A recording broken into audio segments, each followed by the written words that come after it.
Hi, my name is Sydney Sekuda with Sekuda Technologies and Spectrometrics. Today I'll talk to you about AI screening of wines origins using trace metals. So these are the topics. So here I'm going to share with you some headlines on wine fraud or counterfeit from different publications. Overall, it turns out 1 in 5 wines are fake. So, and this is costing the industry up to $65 billion a year. And this money should really be going to the people who actually have built a brand, it's liked, and people buy it. They should be getting that money, but it's being siphoned to these crooks. So there's financial losses. Then on the government side, they go out of their way to promote industries and such as wines, so they can sell and bring revenue to the government loses. So the government and the winery lose. That was the financial side of things. Then on the human side of things, you see that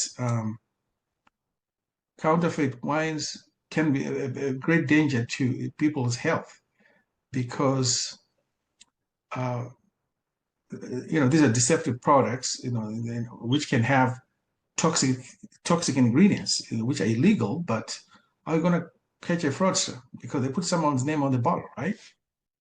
They can put stuff like methanol, which can cause blindness, brain damage, and even death.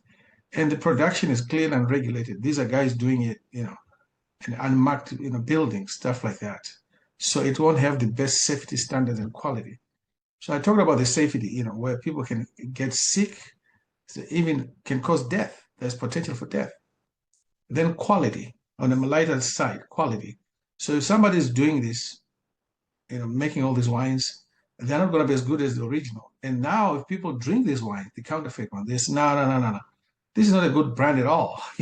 Of course it's not. It's not the real one, but they don't know that. So you lose business well. Okay, so let's look at what's being done right now.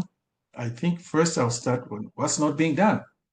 You think, oh, counterfeit, let's go to a lab. Honestly, lab data is great. It's very accurate to tell you what's exactly is in the wine, but it's not good enough to identify where the wine comes from. So they're not even doing it. I just put it here to remind you. They're not even doing it at all. So traditional lab methods are not applicable to fraud detection. What they're doing now is what I call wine brand level investigations. In other words, trying to tell if it's a champagne or whatever, all these different brands. But they're not trying to tell you where it came from. This is different from what we're doing. So in other words, at this point, they're not able to tell where the wine came from. They can tell you that, oh, that Burgundy is a fake, but they cannot tell you where the wine actually came from. But anyway, let's look at this. So on this, they do it two ways. It's indirect methods. So where they look at the bottle or the container, they look at the label, the ink, the paper, the cork, things like that. They say, this looks legit. The wine is good. But no, no, no, no. You examine the bottle, not the wine. See that? So there's a problem. So that's why I'm saying it's indirect. So the bottle can pass. Are you sure about the wine inside? And then this method, I think, is highly subjective because these are people looking with magnifying glasses, things like that. Depending on their experience, exposure, things like that, there's going to be variation in terms of results.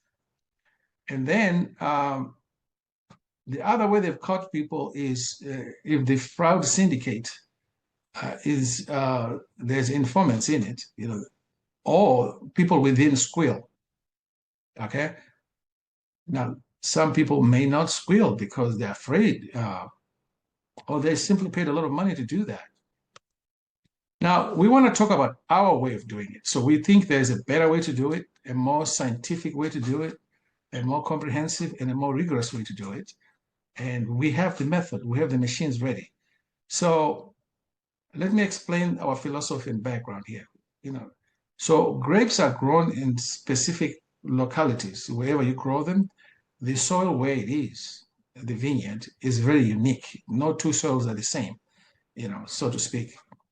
And some soils are perceived as very rich, and and that knowledge makes people desire this wines grown in that space more. It's soil, terrain, altitude, climate, but the soil plays a bigger role. But all of these other things I mentioned kind of make the grape unique. You can have the same grape in a certain climate or altitude. There's going to be slight differences, and those are the things we're talking about. So from the soil, the nutrients, trace elements like metals, seep through the roots to the vine to the grape.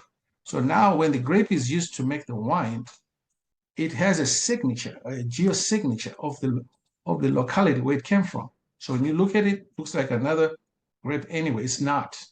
It's different because the soil where it is or was grown is unique. Okay. So though they acquire this geochemical signature, it winds up in the wine.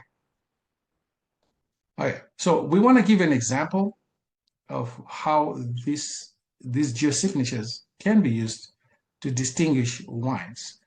So we have data from Champagne wine, which are from the Champagne region of France, and data from Cava wines, which are from Catalonia in Spain. And the trace metals were analyzed by a traditional lab. So what you see up here, it's Cava wines up here. And of course, some of them, I didn't put all the data here. And we have Champagne. Now you take the traditional data, you analyze it, statistics, stuff like that. For example, using the data I just showed you, it was shown that Champagne contained twice as much zinc compared to Cava wines, and Cava contains twice as much strontium compared to Champagne. However, in some cases, Champagne contained more strontium than Cava. Then what are you going to do? Inconclusive. So now we see that traditional data analysis doesn't work as well. It leads to a dead end. So that's when we come in. We think we can step in with a better way to do this.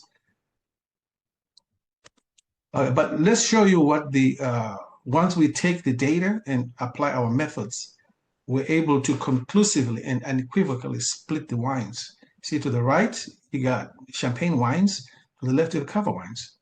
And this was enough, but as an overkill, we went ahead and looked at the trace metal profiling. And, the longer the bar, the more discriminant power, that element has on the wine.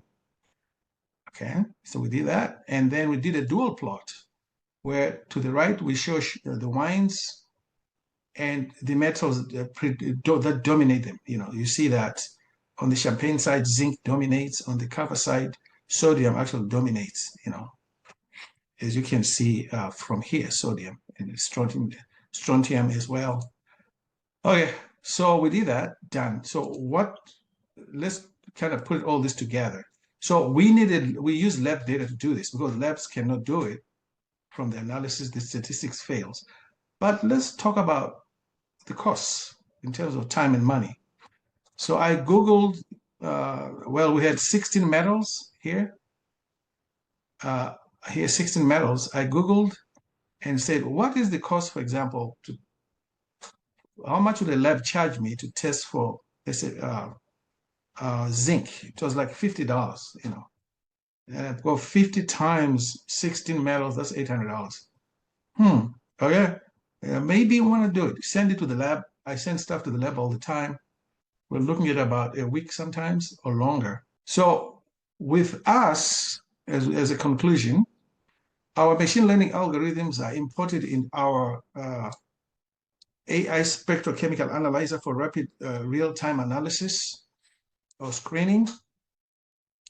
You saw the trace metals, but in addition to that, when we scan, we get information about the molecular electronic structures, information about the wine that can be used to determine even other things other than this fraud detection.